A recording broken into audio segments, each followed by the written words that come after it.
Hello students, welcome back for the second video of generals.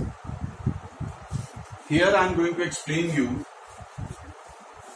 the method of debit and credit, the steps in generalizing, right? Now there are two methods.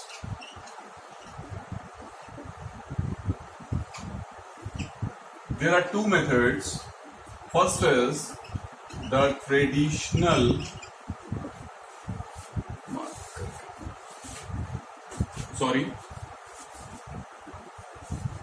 the first method is traditional and second method is modern.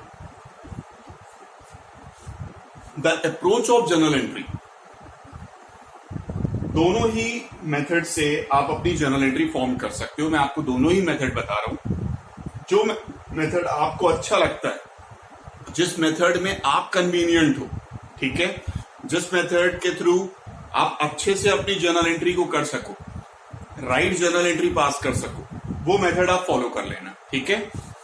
Traditional देखो, कहते हैं debit the receiver and credit the giver. Means जो भी receive कर रहा है, जो भी रिसीवर है, अगर आप रिसीवर हैं तो आप डेबिट कर लेना, अगर आप गिवर हैं तो आप क्रेडिट कर देना. ठीक है, उस कंसर्न्ड आइटम को. Second, debit what comes in and credit what goes out. जो भी चीज आ रही है, अगर आपके पास गुड्स आ रहा है तो आप उसको डेबिट कर देना. आप परचेज कर रहे हैं, आप उसे डेबिट कर दीजिए. क्रेडिट व्हाट गोज आउट, इससे पहले वाले वीडियो में एक ट्रांजैक्शन हमने डिस्कस किया था, purchase goods for cash. Purchase मतलब गुड्स आ रहे हैं तो आप परचेज को डेबिट करेंगे, कैश जा रहा है आपके पास से तो कैश को आप क्रेडिट करेंगे. Correct. Next,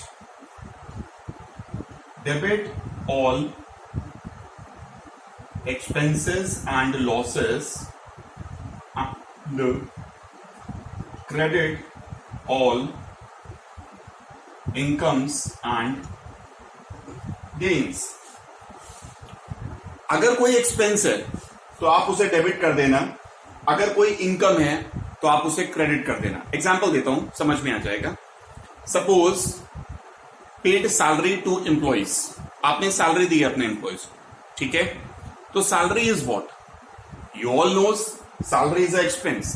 so salary account you have to debit. Now what is going out from your business, that is cash.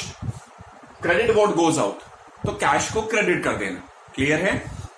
तो देखो, बहुत सारे जो ट्रांजैक्शंस आपके सामने अभी आएंगे, जब हम क्वेश्चंस करेंगे, जब ट्रांजैक्शंस आएंगे तो आप रिलेट कर सकते हो इस मेथड के through. This is a traditional method.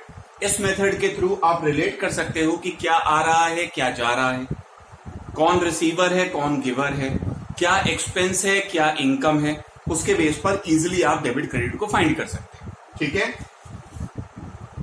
अभी और क्लियर हो जाएगा जब हम ट्रांजैक्शंस को करेंगे. ठीक. अब देखो मॉडर्न अप्रोच, ये बहुत सिंपल सा मॉडर्न अप्रोच है. आप सब जानते हैं एसेट्स के बारे में, आप सब जानते हैं एक्सपेंसेस के बारे में, जानते हैं, अच्छे से हम पढ़ चुके हैं बेसिक अकाउंटिंग टर्म्स में. एसेट्स के बारे में अच्छे से बता चुका हूं आपको, एक्सपेंसेस के बारे में अच्छे से बता चुका हूं.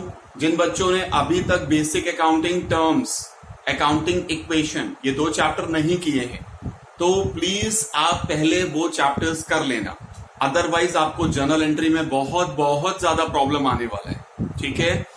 जो चैप्टर्स आपके सीक्वेंस वाइज दिए हुए हैं, प्लीज आप सीक्वेंस को डिस्टर्ब नहीं करिए. क्लियर है. इसीलिए बोल रहा हूं basic accounting terms, accounting equation जरूर पढ़ लेना पहले, उसके बाद ही इस चैप्टर में आना. ठीक है. चलो एसेट्स के बारे में जानते हैं हम, एक्सपेंसेस के बारे में जानते हैं. हम लायबिलिटी के बारे में जानते हैं, हम कैपिटल के बारे में जानते हैं, हम रेवेन्यूज के बारे में जानते हैं। जानते हैं सब बच्चे, जिन बच्चों ने भी पढ़ा है वो सब बच्चे अच्छे से जानते होंगे, ठीक है। ये 5 हमने हेड्स लिए मॉडर्न अप्रोच में, assets, expenses, liability, capital and revenue, ठीक है। अब ध्यान से देखना क्या बोल रहा हूं। जो एसेट्स एंड एक्सपेंसेस के रूल हैं वो एक साथ चलते हैं, जो लायबिलिटी, कैपिटल, रेवेन्यू का रूल है वो एक साथ चलेगा, ठीक है। अब रूल क्या कहता है कि अगर एसेट्स एंड एक्सपेंसेस में इंक्रीजमेंट आता है तो आप उन्हें डेबिट कर दीजिएगा, और अगर डिक्रीजमेंट आता है तो आप उन्हें क्रेडिट कर दीजिएगा, ठीक है। एग्जाम्पल देता हूं, प्लीज ध्यान से सुनिएगा। पहले ही वीडियो में एक ट्रांजैक्शन बात किया था, परचेज गुड्स फॉर कैश।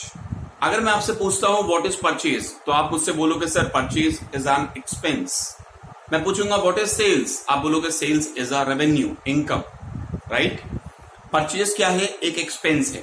आप जब गुड्स को परचेज करते हैं तो आपका एक्सपेंसेस का लेवल बढ़ता है। आप एक्सपेंसेस अगर बढ़ेंगे तो आप उन्हें डेबिट करेंगे। क्लियर है? आपने क्या किया था जर्नल एंट्री में? Purchase account debit, right. You are purchasing the goods and you are paying the cash. Goods को परचेज करोगे, कैश का पेमेंट कर रहे हो, तो कैश बिजनेस से बाहर जा रहा है, और कैश आपके लिए क्या है? एसेट। डिक्रीज इन एसेट आपने क्या किया? क्रेडिट। इसीलिए उस टाइम पर आपने जर्नल एंट्री पास की थी, purchase account debit to cash. याद आ गया सबको? ठीक है, जिन्होंने पहला वीडियो नहीं देखा वो प्लीज रेफर करो प्रीवियस वीडियो। अब देखो, जो लायबिलिटी, कैपिटल एंड रेवेन्यू का रूल है वो बिल्कुल एक साथ चलता है। अगर ये इंक्रीज हुए, आप जानते हैं एसेट्स का अपोजिट होता है लायबिलिटी, गॉट द पॉइंट। अगर ये इंक्रीज हुए, यहां देखो, अगर ये इंक्रीज हो रहे थे तो क्या किया था? डेबिट। अब यहां पर अगर ये इंक्रीज होंगे तो अपोजिट कर देना, इनको कर देना क्रेडिट, और यहां पर ये डिक्रीज हो रहे हैं तो आपने क्या किया? क्रेडिट।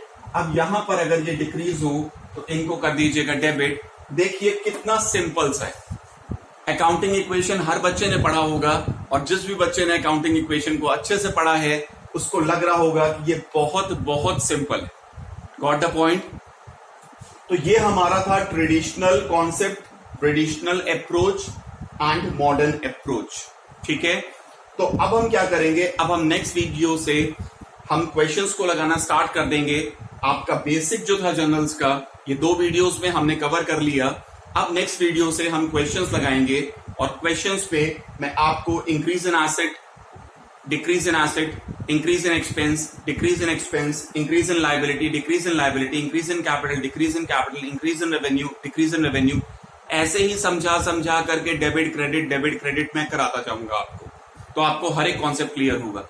लेकिन हर एक बच्चा अपने माइंड में ये सेट कर लेना कि इसी मेथड में, इसी वे में हम अपने क्वेश्चंस को करेंगे, ठीक है। Thank you very much.